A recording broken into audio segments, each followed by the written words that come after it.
এই যে দেখেন ফ্যামিলি কার্ডের হচ্ছে নির্দেশিকা, নীতিমালা, গাইডলাইন সবকিছু একসাথে। আপনারা ফ্যামিলি কার্ড নিয়ে যে শত শত কোটি কোটি প্রশ্ন আছে এবং এটা নিয়ে যে বিভিন্ন রকম ভুল বোঝাবুঝি, ভুল ধারণা এবং ধূম্রজাল তৈরি হচ্ছে, অনেকের মনে সন্দেহ আছে, এই ভিডিওটি সবটুকু দেখলে আপনি সকল প্রশ্নের উত্তর পাবেন। ফ্যামিলি কার্ডের বরাদ্দ আসলে আপনি কিভাবে জানবেন যে আপনার এলাকায় ফ্যামিলি কার্ডের বরাদ্দ আসছে? আবার আগামী এপ্রিল, মে, জুন এই 3 মাস, অর্থাৎ এই 2026 সালের এপ্রিল মাসে, মে মাসে এবং জুন মাসে ফ্যামিলি কার্ডের বরাদ্দ কোথায় কোথায় আসবে, কিভাবে বাছাই করা হবে, এই সব কিছু বলবো এই ভিডিওতে। তার আগে আপনার এলাকায় ফ্যামিলি কার্ডের কাজ কবে শুরু হবে এটা আপনি কিভাবে জানবেন এবং নীতিমালায় কি আছে, ফ্যামিলি কার্ড কারা পাবেন কারা পাবেন না, নাকি রাষ্ট্রের সকল নাগরিক পাবেন, ফ্যামিলি কার্ড হলে কি অন্য যত ভাতা, সুযোগ সুবিধা, টিসিবি, বিজিডি, বিজিএফ, 40 দিনের কর্মসূচি, তারপর হচ্ছে খাদ্য কর্মসূচি, যে 15 টাকা কেজি ধরে যে চাল, সেগুলো সকল কিছু বন্ধ হয়ে যাবে কিনা, এবং একজনের ঠিকানা এক জায়গায় থাকে আরেক জায়গায়, অথবা বাপের বাড়ির ঠিকানায় তার আইডি কার্ড করা থাকে হচ্ছে স্বামীর বাড়িতে, এই সকল সমস্যার সমাধান এই ভিডিওতে পাবেন। তার আগে বলি, ফ্যামিলি কার্ডের জন্য আপনার কারো কাছে যেতে হবে না, কাউকে কাগজপত্র ডকুমেন্টস জমা দিতে হবে না, কাউকে আইডি কার্ড দিতে হবে না। কেন দিতে হবে না, কেন যোগাযোগ করতে হবে না, সকল প্রশ্নের উত্তর এই ভিডিওটি সবটুকু দেখলে আপনি পেয়ে যাবেন। তার আগে পুরো প্রক্রিয়াটা এই ভিডিওতে পাবেন, যে ফ্যামিলি কার্ডের টোটাল A to Z শুরু থেকে শেষ। প্রথমে বলি, ফ্যামিলি কার্ডের আসলে ফ্যামিলি কারা, মানে একসাথে রান্না বান্না করে এক পাতিলে খায় এরকম 5 জনকে নিয়ে একটা ফ্যামিলি, সেখানকার যে নারী, প্রধান নারী, তাকে ঘিরে দেওয়া হবে হচ্ছে ফ্যামিলি কার্ড। এখন কথা হলো যে একটা ফ্যামিলিতে তো 2 জন থাকতে পারে, 1 জন থাকতে পারে, 5 জন থাকতে পারে, 4 জন থাকতে পারে, 7 জন, 8 জন থাকতে পারে। আপনার টেনশনে কিছু নাই, আপনি ভিডিওটা দেখেন এবং জরিপ ফর্মটা দেখেন, তারপর বুঝে যাবেন। আগামী জুনের আগে 40,000 পরিবারকে দেওয়া হবে, অর্থাৎ 2026 সালের জুনের আগে 40,000 পরিবারকে দেওয়া হবে, এবং এই মার্চ মাসের প্রথম পর্যায়ে 10,000 পরিবারকে পাইলটিং দেওয়া হচ্ছে, এবং এপ্রিল, মে, জুন মাসেও 10,000 আরো 30,000 নেওয়া হবে, মোট 40,000 দেওয়া হবে 2026 সালের জুনের মধ্যে। এবং ফ্যামিলি কার্ড পাওয়ার শর্ত, এবং এটা কিন্তু পাইলটিং পর্যায়ে শর্তগুলো কথা বলছি। পাইলটিং পর্যায়ে ফ্যামিলি কার্ড পাওয়ার শর্ত হচ্ছে টিসিবি, খাদ্য কর্মসূচি, বিজিডি, এগুলো সারেন্ডার করতে হবে যিনি ফ্যামিলি কার্ড নিতে আগ্রহী। কিন্তু তার পরিবারের অন্য কোনো সদস্য যদি অন্য কোনো সুযোগ সুবিধা পায়, কিন্তু সেটা চলমান থাকবে। আর পাইলটিং পর্যায়ে কারা কারা ফ্যামিলি কার্ডের জন্য বিবেচিত হবেন না, সেটা হচ্ছে সরকারি, স্বায়ত্তশাসিত বা রাষ্ট্রায়ত্ত কোনো প্রতিষ্ঠানে যদি চাকরি, অনুদান, দান, সহায়তা, ভাতা পায় সেখান থেকে, তাহলে পাবেন না। এমপিভুক্ত শিক্ষক, কর্মচারী, তারপর হচ্ছে বড় ধরনের ট্রেড লাইসেন্স বা বড় ব্যবসায়ী, এসি বা গাড়ি থাকলে, এবং 5 লক্ষ টাকার উপরে কোনো সঞ্চয়পত্র থাকলে। এখন কত হলো, ফ্যামিলি কার্ডের জন্য কি কি লাগে? লাগে হচ্ছে পরিবারের সকল সদস্যদের লিগাল ডকুমেন্ট, এনআইডি, জন্ম নিবন্ধন, মোবাইল নম্বর, অ্যাকাউন্ট নম্বর, সেটা মোবাইল ব্যাংকিং অথবা জেনারেল ব্যাংকিং, যে লাইনে হোক।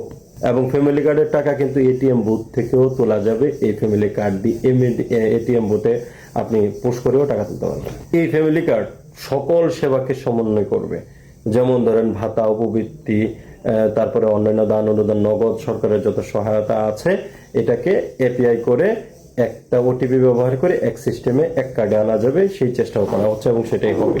এবং ফ্যামিলি কার্ডের ক্ষেত্রে আমি কেন বারবার বলছি, কারো কাছে আইডি কার্ড জমা দেওয়া আপনি কোনো সুযোগ সুবিধা পাবেন না, আপনি কাউকে টাকা পয়সা, ঘুষ, প্রভাব, প্রতিপত্তি কোনো কিছু দিয়েই আপনার কোনো লাভ হবে না। আপনি যদি যোগ্য হন তাহলে আপনি অবশ্যই পাবেন, আর অযোগ্য হলে আপনি কোনোভাবেই পাবেন না। কেন বলছি? কারণ এটা পিএমটি পদ্ধতিতে করা হবে। এটা হচ্ছে প্রক্সিমিন টেস্ট, অর্থাৎ আপনার বাড়িতে গিয়ে মানে আপনার সমস্ত তথ্য নেবে, আপনার জমি জমা, ঘর বাড়ি, বাড়িতে কি কি জিনিসপত্র আছে, আপনার কতটুকু সম্পদ আছে, সকল কিছু ইনপুট দেওয়ার পরে সেখানে একটা প্রপার্টি স্কোর হবে, তার ভিত্তিতে আপনার ভাতা হবে, ফ্যামিলি কার্ড হবে। তার মানে আপনি সুপারিশ করেও লাভ হবে না। আর একটা কথা বলি, আপনি কোনো এক পর্যায়ে যদি এটা করেও ফেলেন, আরেকটা টিম যাবে এই তথ্যগুলো নিয়ে যাচাই বাছাই করার জন্য, পরে এন্ট্রি দেওয়ার পরে সেই ডাটা নিয়ে, প্রথম হচ্ছে এন্ট্রি দেওয়ার জন্য বাড়ি বাড়ি গিয়ে তথ্য নেবে, ঠিক আছে, দেখা এরপরে এইটা আবার এন্ট্রি দিবে।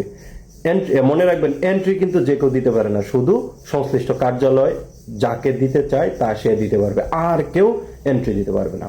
এখন এন্ট্রি দেওয়ার পরে এটা নিয়ে আরেকটা টিম গিয়ে দেখবে এন্ট্রি দেওয়া তথ্য ঠিক আছে কিনা মিলায় তারপরে যেন ওকে বলবে দেন টাকা ঢুকবে। তার মানে আপনি কোনো পর্যায়ে যদি দুর্নীতি করে বাতার কাট করার চেষ্টা করেনও সেটা ধরা পড়বে। আর ধরা পড়লে কি করবে আমি বলতেছি, দেখেন এখন কথা হলো যে আপনার এলাকায় ফ্যামিলি কার্ড আসলে আপনি কিভাবে খবর পাবেন, কিভাবে জানবেন?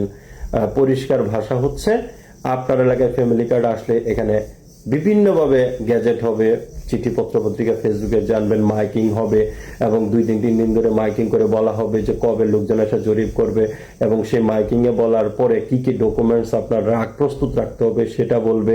এখন আপনি যদি মনে করেন যে আপনার ঠিকানা হচ্ছে বাপের বাড়ি, থাকেন স্বামীর বাড়ি, কি হবে এখানে আপনাকে এটা বিবেচনা করা হবে। ওয়ার্ড কমিটি আছে, ইউনিয়ন কমিটি আছে, উপজেলা কমিটি আছে, পৌরসভার ক্ষেত্রে কমিটি আছে, সিটি কর্পোরেশনের ক্ষেত্রে কমিটি আছে। এই প্রত্যেকটা কমিটির আলাদা আলাদা দায়িত্ব কর্তব্য ভাগ করে দেওয়া আছে এবং বাড়ি বাড়ি গিয়ে তথ্য সংগ্রহ যে করবে সেখানে সকল নাগরিকদের তথ্যই নেবে, সকল নাগরিকদের, একজনকে বাদ দেবে না।